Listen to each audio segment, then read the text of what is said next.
Declarações do presidente da Câmara dos Deputados, Rodrigo Maia. A Vera mencionou agora há pouco, ele participou de um evento, de um banco aqui em São Paulo e criticou a articulação do governo com o Congresso ao afirmar que não se pode menosprezar a política. A outra frase que me chamou a atenção, ele diz, abre aspas, a sociedade pós-eleição gerou muita expectativa de que teríamos um novo país, mas as mudanças não são assim tão rápidas num país democrático. Mais uma, ele diz assim, abre aspas, o que os partidos querem saber é qual tipo de aliança o governo pretende construir para a votação de projetos difíceis e polêmicos como o da Previdência. E encerro porque ele fala assim, olha, se fosse passar hoje na CCJ, a Comissão de Constituição e Justiça, onde o texto da proposta de emenda constitucional inicia sua tramitação na Câmara, ele diz assim, hoje não passaria, não teria os votos necessários. Vera? Foi uma entrevista muito elucidativa que deveria ser assistida pelo presidente da República, pelos principais ministros, para que se definisse um rumo para a articulação política, Silvio. O presidente da Câmara, que é um dos maiores entusiastas da reforma, e joga a favor do governo nessa pauta, colocou ali várias questões dessas que nós temos falado aqui ao longo de meses e que às vezes somos incompreendidos. Ele falou quase ipsis literis o que temos dito aqui, que não se deve criminalizar a política. Abre aspas para o Rodrigo Maia. Não se pode menosprezar a política, criminalizar a todo tempo a política. Não há que continuar nesta discussão entre o que é a nova e a velha política. Existe a política. Existe a política e ela não está sendo feita pelo governo.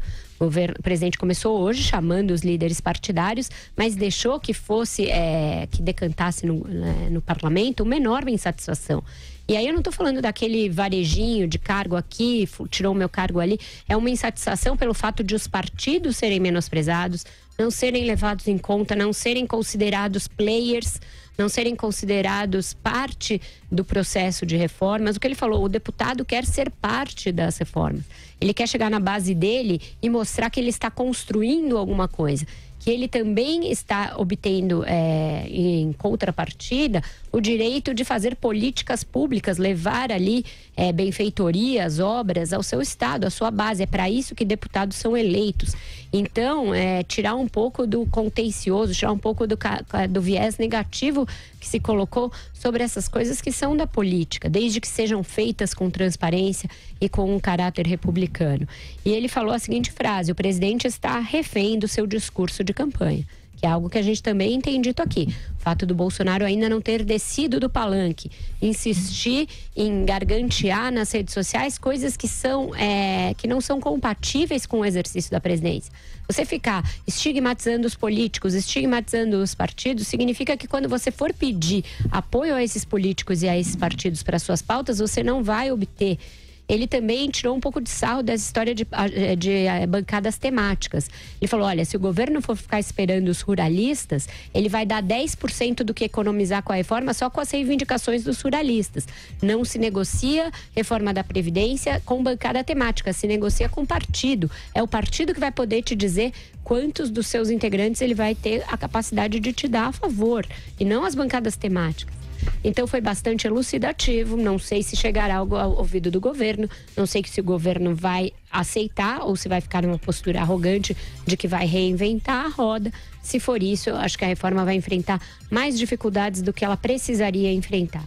Até porque o calendário, nesse caso, joga contra o governo. A demora para iniciar a articulação política, especialmente na Câmara dos Deputados, onde muita coisa é negociada no varejo, como a Vera disse sobre as emendas, tá chegando, aí vem o São João, depois o tempo passa, é deputado que quer ser prefeito no ano que vem, é deputado que prometeu emenda, essa demora prejudica, Joel.